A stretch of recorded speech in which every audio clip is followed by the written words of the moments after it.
Mr. Arbitrator, this is because the respondent in this case is stating that their breach is not deliberate. Yeah, but I did not hear in your submissions that you were asking for disgorgement based on bad faith breach or deliberate breach, right? You're just saying that it's difficult to quantify. Yes, Mr. Arbitrator. However, the claimant does need to show why the profits of super wines are being claimed in the present case and not the profits from the respondent and any of the other customers that the respondent has. And hence, there must be some sort of link between the respondent's breach and its eventual sale to super wines that, in some case, prejudice the claimant. Okay. If I may be of no further assistance, this concludes my rebuttal. Thank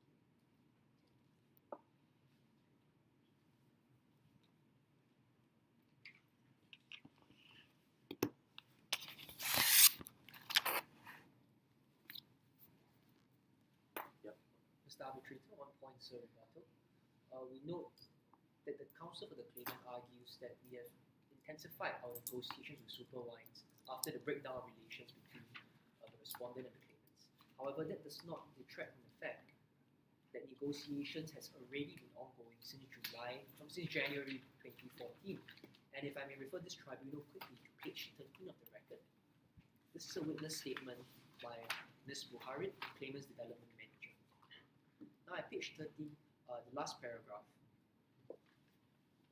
Ms. Ismi Buharit stated that in July 2015, she saw Mr. Borrello, CEO of Super Wines, approaching discussions with Mr. Borrello, with Mr. Weinbauer, our CEO. Thus, it is not true to say that we only intensified negotiation after, because of the claimant's refusal to accept a pro rata distribution. Sorry, how is it not true to say when this is in your statement of facts?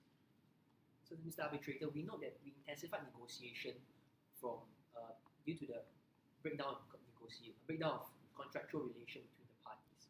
However, Mr. Arbitrator, this does not itself amount to bad faith, and we are suggesting other facts which show how we have begun negotiations from the start of the year and only contracted in November 2014 after 11 months of negotiation. So, Mr. Arbitrator has no further questions. This concludes my sole rebuttal.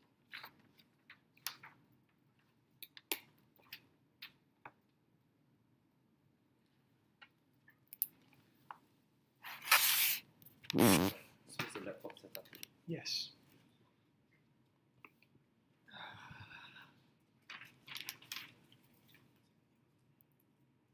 Mr. Arbitrator, good evening. My name is Jeremy Tan, and I will address you regarding the third and final issue before this tribunal, which is the costs incurred by the claimant in 2 prior sets of proceedings. I will speak for 13 minutes and respectfully reserve a further 1 minute for rebuttal. Prior to the present, the parties were involved in 2 sets of proceedings in Mediterraneo's High Court. The first was an injunction obtained by the claimant in December 2014 to prevent the respondent from selling or committing for sale to third parties the bottles of wine it was supposed to deliver to the claimant. We submit that the expenses incurred in seeking the injunction can be claimed as damages flowing from the respondent's breach of contract.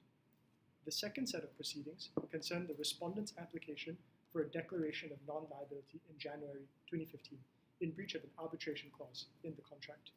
The application was ultimately dismissed for lack of jurisdiction because of said arbitration clause, and we submit that the expenses incurred in defending against the respondent's application can be claimed as damages flowing from their breach. Sorry, I made money in effect. So is the injunction still ongoing? The injunction is no longer ongoing since the respondent has agreed to deliver 4,500 bottles to us, and the remaining 5,500 bottles we have ceased our claim for specific performance.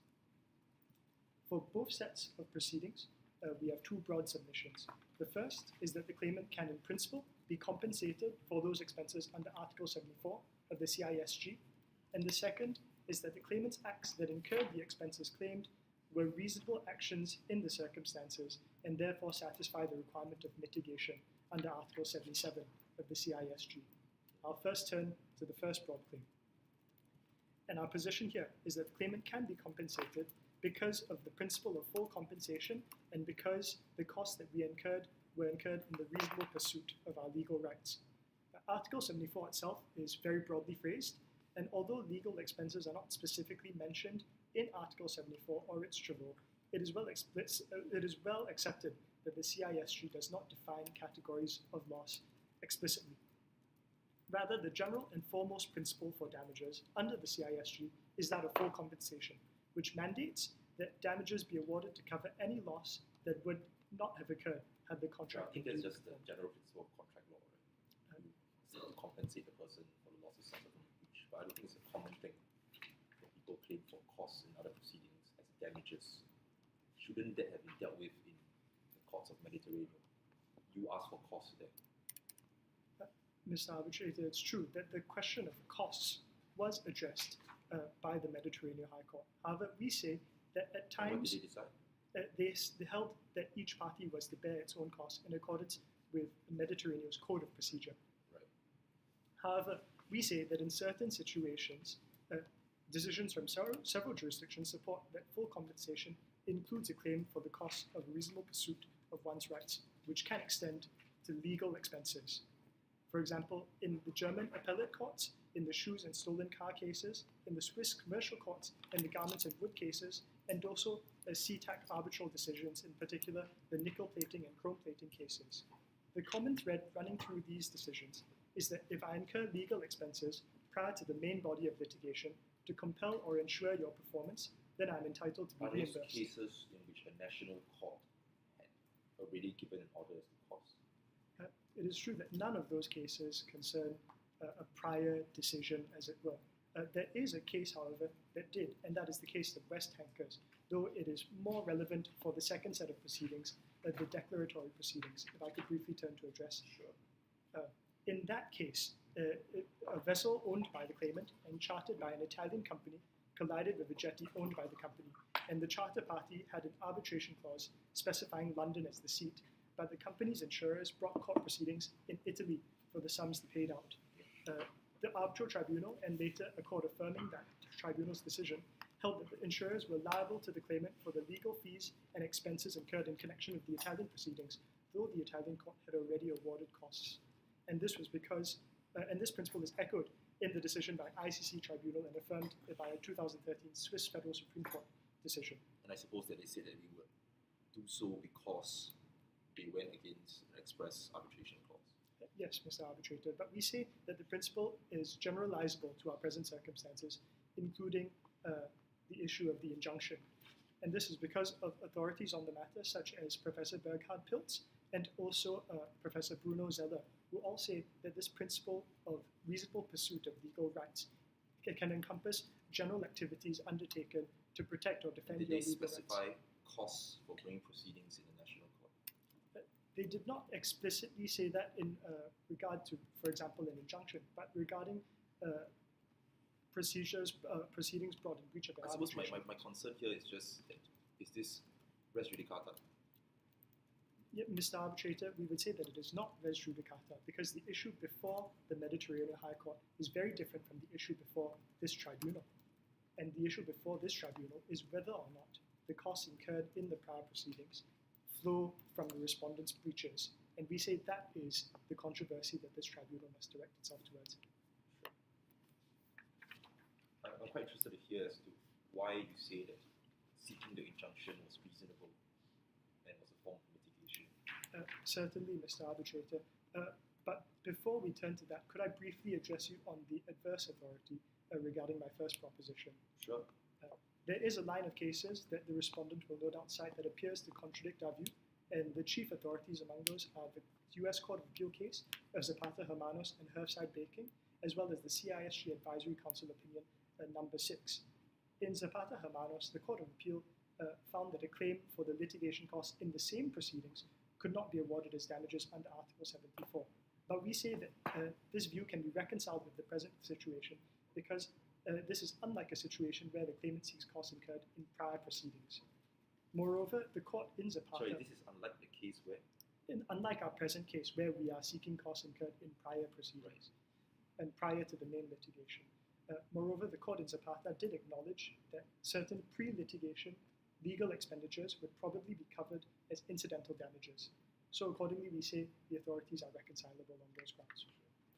Turning to the question that Mr. Arbitrator expressed interest in, whether or not the actions are reasonable, I'll first address the injunction and then the declaratory proceedings. So we say that the injunction was reasonable, and this was particularly because of the manner in which the respondent breached their contractual obligation. If the tribunal would turn with me to page 15. This is a letter from the respondent's then CEO, Mr. Weinbauer, to the claimant after we placed our order for the wine. And in the last paragraph, he stated that there will be no delivery of any bottle of the 2014 harvest to you, even if we have to drink them ourselves, which I doubt, given the interest in our quality product. Now, if it had been a different individual, we might have disregarded this statement as an outburst. See, my point is that you asked for the specific performance. You got an injunction because you want the specific performance of the bottles. But when I contrast that with what you are seeking now for damages, you are in fact seeking for their profits from selling those bottles. So at the end of the day, if you had not asked for specific performance, you would presumably have asked for, was it 10,000 bottles? The loss of profits of 10,000 bottles. I don't see. Okay, let me rephrase this. How I understand mitigation is that they might have committed an efficient breach. They're going to make a certain amount of profits, and you are going to suffer a certain amount of loss. You choose to ask for specific performance, or in your case, ask for an injunction, so that your losses will be reduced in a way that they would have to pay out less. But here, at the end of the day, their loss is going to be the same, right? Because you are essentially asking for the very profits that they make from selling those bottles. Yeah, Mr. Arbitrator, I see your concern. The reason why we are contending this is part of the case on mitigation is because the respondent might allege that the injunction was a wholly unnecessary action that was not warranted at all at the time. And they would allege this because of, in particular, the fact that the bottles of wine would not be bottled until some 6 months later and would not be delivered until July. However, we say that that was not the reason why we brought the injunction. Indeed, it wasn't the delivery so much that we were concerned about, but rather the fact that the respondent was entering into contracts with other parties, and this further contracting might impact its ability for them to perform their contractual obligations. It is true, of course, that we are now no longer seeking to rely on those specific contractual obligations, but at the time, it was not at all clear that we would be able to do so.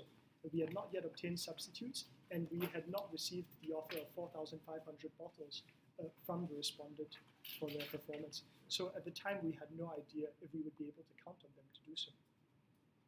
Accordingly, we needed the injunction to ensure their performance.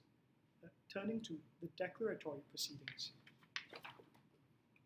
the respondent asserts that we were responsible in their answer to the statement of claim. They assert that we were responsible for the application for the declaration of non-liability because we did not respond to their letter of 14th January, which can be found on page 33 of the record. There, at the last paragraph, they express concerns over the validity of the arbitration clause and seek clarification regarding whether or not whether or not we intend to go to arbitration. But we say that the respondent cannot rely on this to absolve themselves of the liability of breaching the arbitration clause, because there was no legal duty for us to respond to their correspondence. The legal burden was on both parties to resolve the dispute in arbitration. So, quite beyond legal duty, in the case that you cited earlier, the Italian court case, they found that basically they quite blatantly disregarded an arbitration clause and went to begin proceedings. Here, you know that they are unclear. You choose not to respond. And then you have an injunction hanging over their head. I don't see how it's unreasonable for them to go and ask for a declaration of non-liability so that the injunction will be lifted. Well, Mr. Arbitrator, perhaps if I could direct you to the clause itself, which is found on page 9.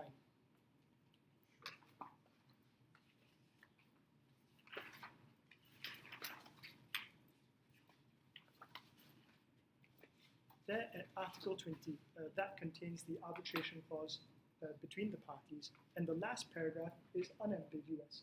In the first line, it says, all disputes shall be settled amicably and in good faith, and in the second sentence, if no agreement can be reached, the dispute shall be decided by arbitration. We say that this was a clear and unambiguous agreement to arbitrate in all circumstances, and accordingly, there could have been no doubt in the respondent's mind that the arbitration agreement was afoot. And this, why do they say it was ambiguous?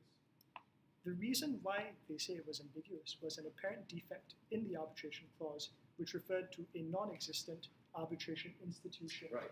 So you are choosing to read decided by arbitration full stop. But when you look at all the rest, the parties could have had in mind a very specific arbitral body which apparently did not exist.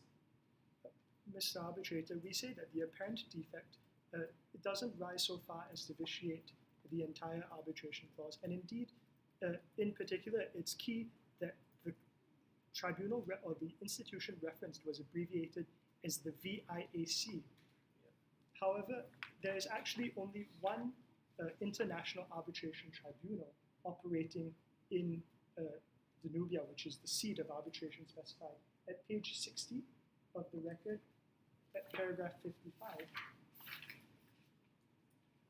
in the second sentence it says that the IAC is, however, the only international institution which operates in Vindobona.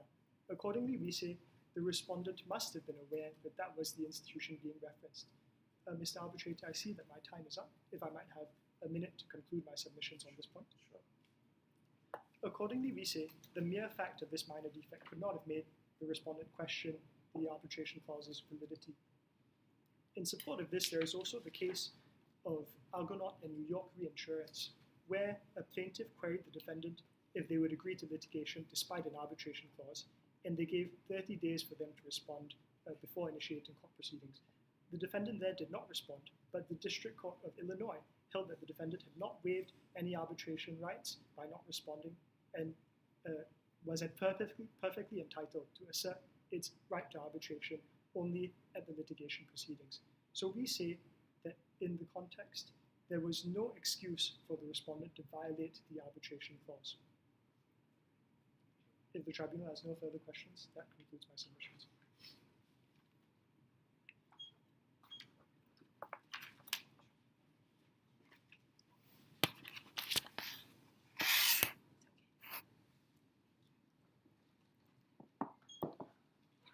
Good evening, Mr. Arbitrator.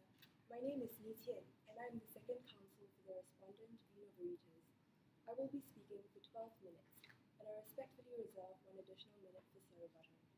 Members of the tribunal, Mr. Arbitrator, a competent sovereign court has already ordered the claimant to bear its own costs in the Mediterranean High Court proceedings, and the only reason why we are here today is because the claimant is now seeking to claim those costs as damages.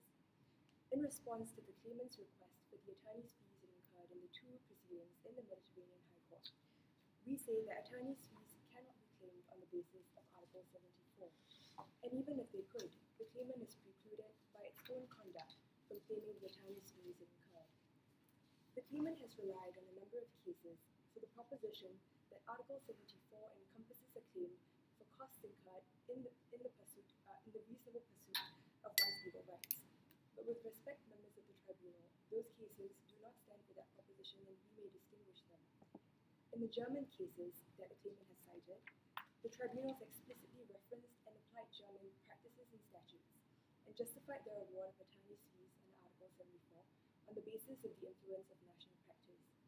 And as for the Swiss and Chinese cases the claimant has mentioned, all of them predate the CISG Advisory Council Opinion No. 6, which was published in 2006, and which stated that that attorney's fees cannot be awarded on the basis of Article 74.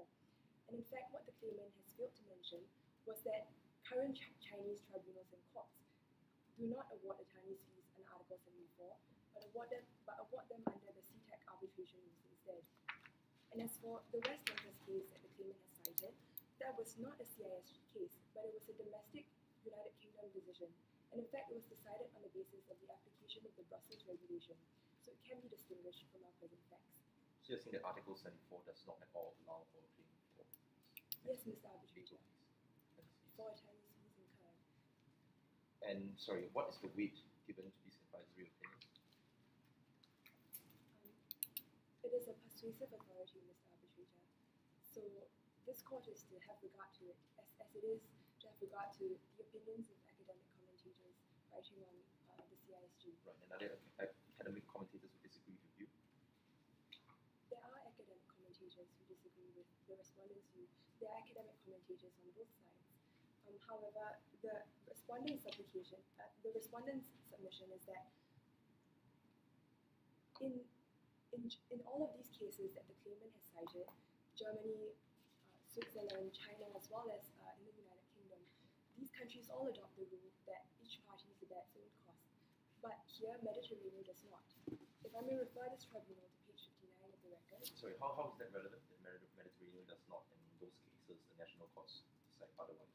Mr. Arbitrator, we are saying that an award of attorney's fees under Article 74 would effectively overrule and rewrite national rules on costs because it is effectively implementing a loser-pays-all system of all countries.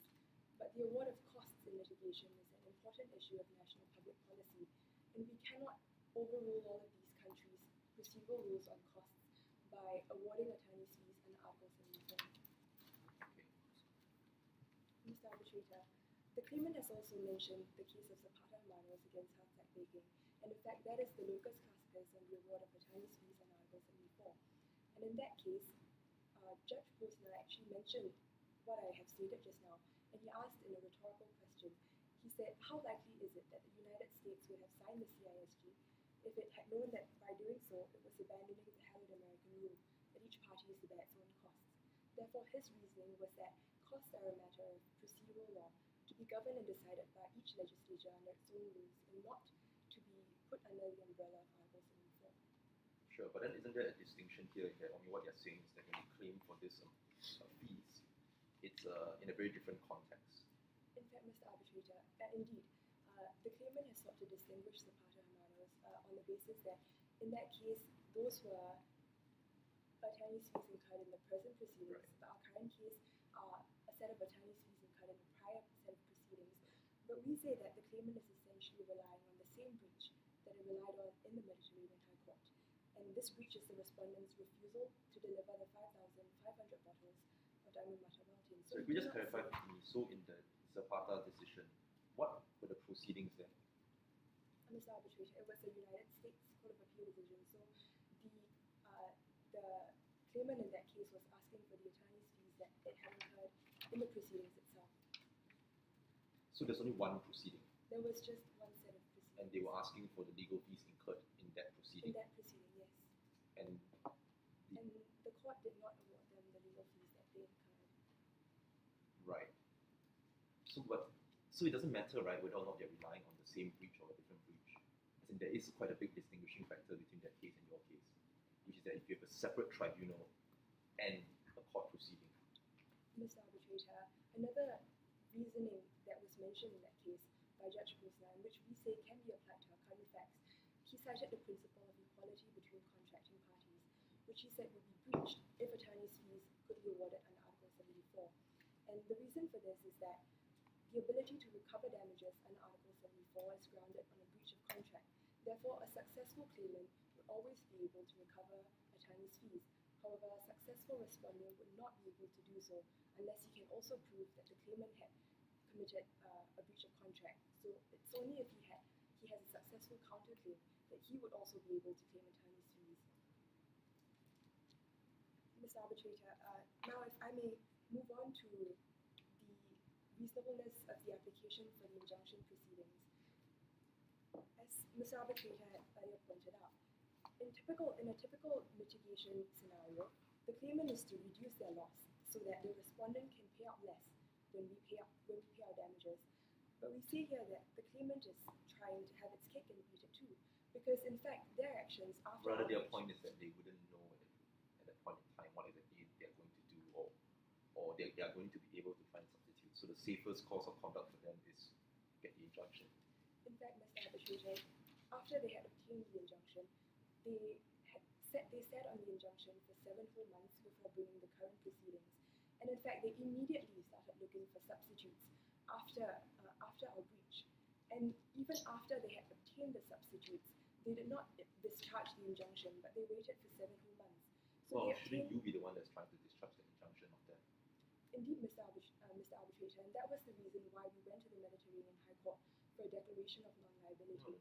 You could seek the discharge of the injunction on the basis that they have found substitutes. It will no longer serve the purpose that they have sought the injunction for, therefore release it. Perhaps, Mr. Arbitrator, my client did not do that.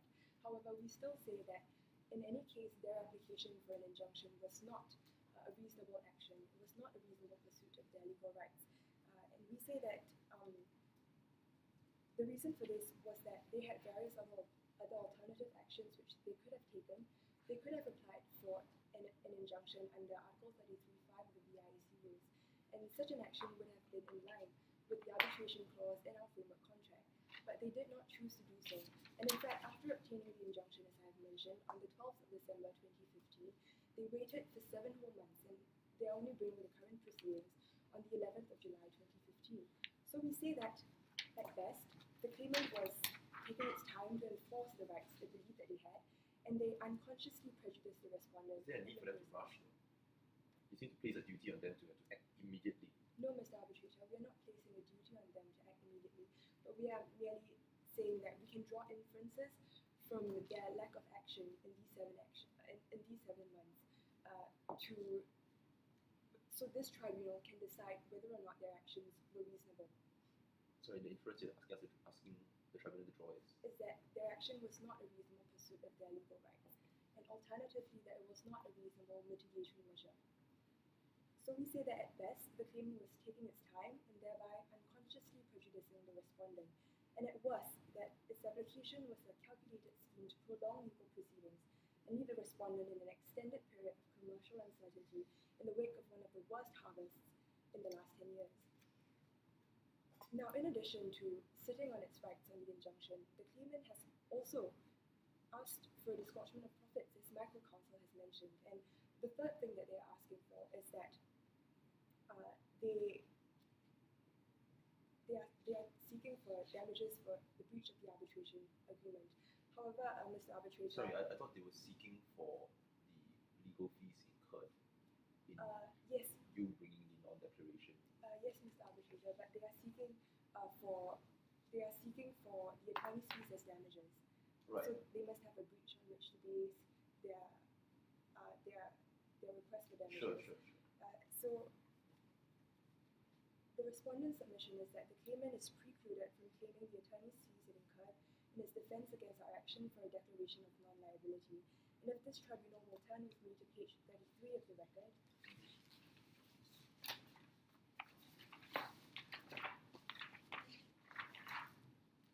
page 33 of the record is a letter from the respondent sent to the claimant 2 days after the Mediterranean High Court had granted the interim injunction. And in this letter, we informed them of 3 things. First of all, that we considered the arbitration clause to be void for uncertainty. So isn't it a bit inconsistent or disingenuous for you to earlier suggest that, well, you could have constituted an emergency tribunal proceeding for us to determine this issue of injunction, but yet at the same time your primary position is that no, we don't have to bring it to this arbitral tribunal because the arbitration clause is confusing or uncertain. Mr. Arbitrator, it was in fact their act of bringing an injunction before the Mediterranean High Court that confused us even further. It is true that the parties had not questioned the validity of the clause before they brought their injunction proceedings, but their bringing of the proceedings before the Mediterranean High Court, in fact, made the clause, which was already unclear, even more uncertain for the respondent. So we informed them of various things in this letter, as I've mentioned. The second thing we informed them of was that we were willing to agree to arbitration, and the third thing that we informed them of was that we would apply to the Mediterranean High Court for a declaration of non-liability, but they did not reply our letter. And the reason for that being that they had first initiated proceedings in the Mediterranean High Court. And if we had initiated proceedings in the Mediterranean High Court, we would be able to obtain both a declaration of non-liability as well as a lifting of the interim injunction. And Mr. Arbitrator, we say that at that point in time, we needed to know as soon as possible how many bottles we could contract out to all of our other customers. And it was for that reason that we had...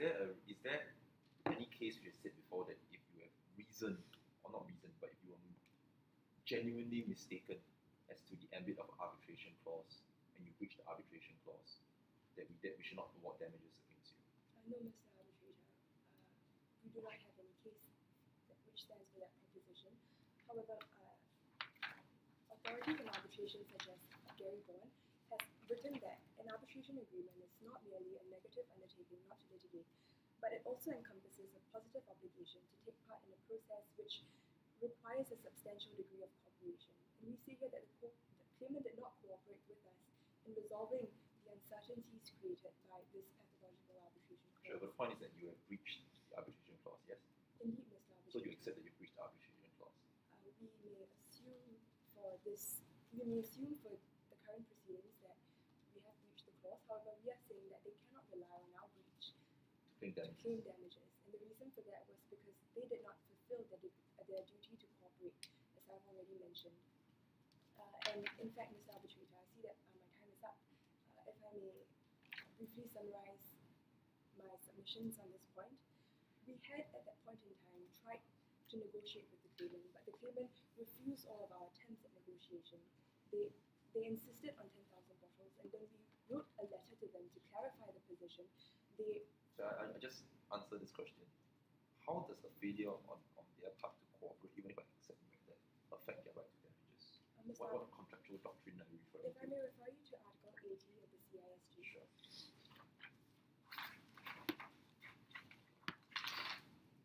The CISG's tab 4. Article 80 of the CISG states that a party may not rely on a failure of the other party to perform to the extent that such failure was caused by the first party's act of omission. So the relevant act and omission here are the claimant's application for an injunction in the Mediterranean High Court and its failure to clarify the uncertainties surrounding the pathological arbitration clause. Mr. Arbitrator, they did not reply to our letter, and the reason for that was that they simply forgot. And this was one of our worst harvests in recent years. In a typical year, we would produce 10,000 bottles, but this year 100,000 bottles, but this year we only had 65,000 bottles. And that was the reason why we went to the What falls within Mediterranean the ambit of Article 80, first party's act of omission? Must you first show that there's a legal duty for them to respond? Mr. Arbitrator, we see here that they did have a legal duty, the duty to cooperate in arbitration, and they did not fulfill that duty, and for that reason, they cannot now come and rely on our breach and claim for damages. So I just want to clarify. So the duty to cooperate is a legal obligation in all arbitral proceedings. Yes. Okay. I think you might be in breach too for the failure to provide them with documents to assist in the quick resolution of this proceedings. But fine. Thank you. Thank you, Mr. Arbitrator.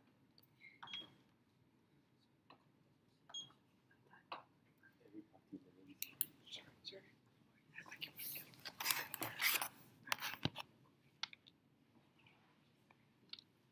Mr. Arbitrator, I have one point in rebuttal. The respondent has raised Article 80 of the CISG to absolve themselves of liability for their breach of the arbitration clause. However, if we examine the case law on the matter, in particular the propane case, there they said that Article 80 would only operate if the prior breach that they seek to rely on was a breach of a specific obligation in the contract.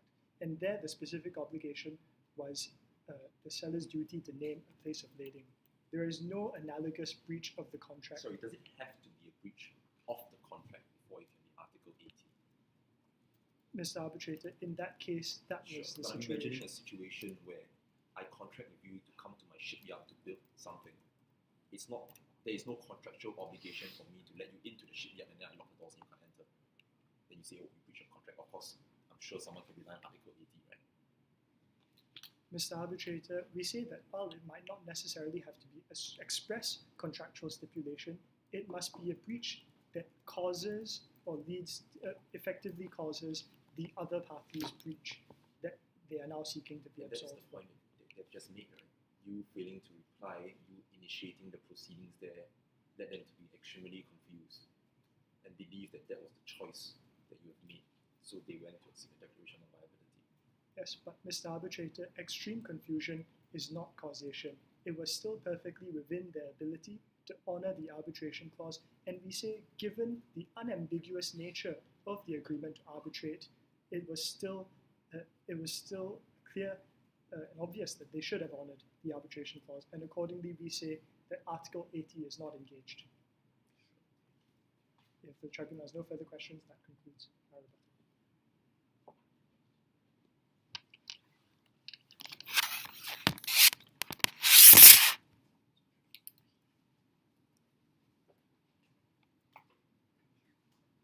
Mr. Arbitrator, I have one point to make in Sarah battle. The claimant has cited the propane case for the standard of causation in Article 80.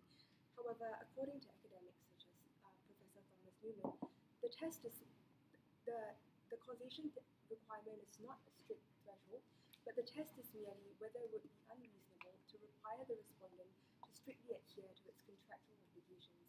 And we see here that it would be unreasonable to require the respondent to strictly adhere to its contractual obligations, because at that point in time, if we had chosen to go to arbitration in view of the pathological arbitration clause, as well as the claimant's action in bringing an injunction and asking for an injunction before the Mediterranean High Court, the arbitral tribunal may have denied jurisdiction on the basis of the pathological arbitration clause, and in such a situation, we would be heavily prejudiced, especially since it was a time of extremely bad So harvest. how would you be prejudiced if you bring it to arbitration, you agree to arbitration? I presume that they're not going to say no, right? Which is why they only sought an injunction in the courts, because they want to have it determined arbitration first. So the arbitration would just proceed. Mr. Arbitrator, the clause was itself unclear because it referred to a non-existent arbitral tribunal. So if we had, in fact, gone before an arbitral tribunal, the tribunal may have denied jurisdiction. No, they will say that you have now just given consent in any event. Perhaps, Mr. Arbitrator, that is what my client could have done, but on the present facts, we say that based on the claimant's own behavior, it cannot now come and seek damages before this tribunal. This concludes my survey. Thank you.